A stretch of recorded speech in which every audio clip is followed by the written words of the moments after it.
afternoon, guys! It's Sunday today. Bukas pasukan na ng mga bata. Ayan.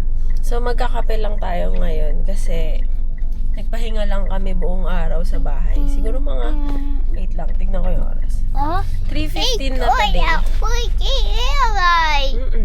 3:15 na, so diretso coffee kami. Ayan. Let's go!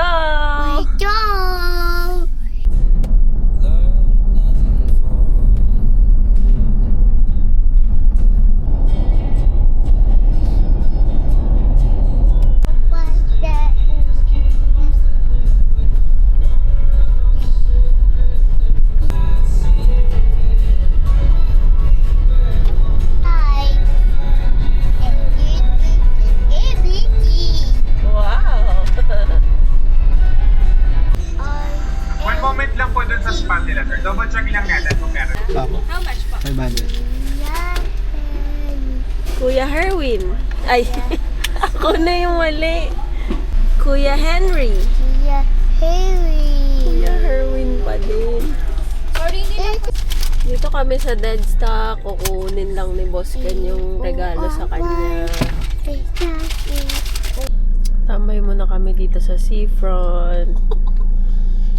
Si Kuya, ayaw niya kasi laging sumama, kaya lagi siyang naiiwan.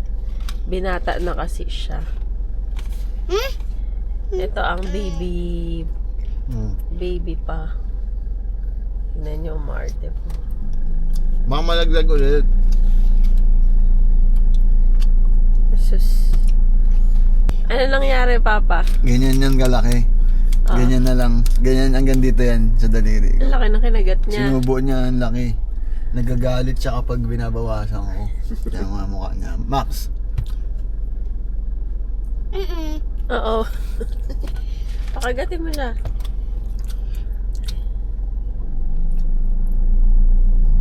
Ay. No more.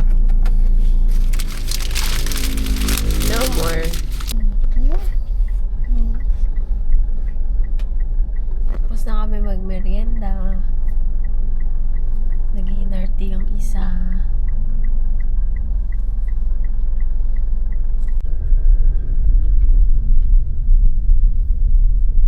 Okay guys, nandito ulit kami sa 6 to 12 laundry.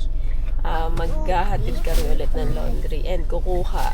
Diba? Halos araw-araw kami nandito. Kasi sinesegregate talaga namin maigi yung mga pambahay sa pang-alis and yung mga uniforms ng mga kids. So, para hindi magulo. Para organize lang. Po! Si Max Andre 3 years old. Pogi.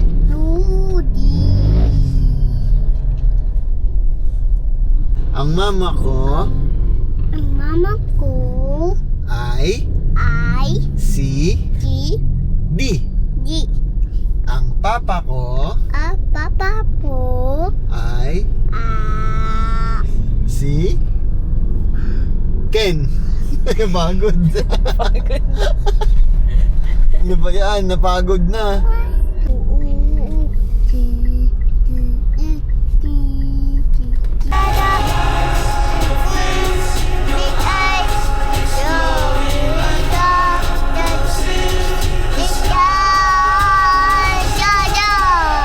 Yay! Galing ah.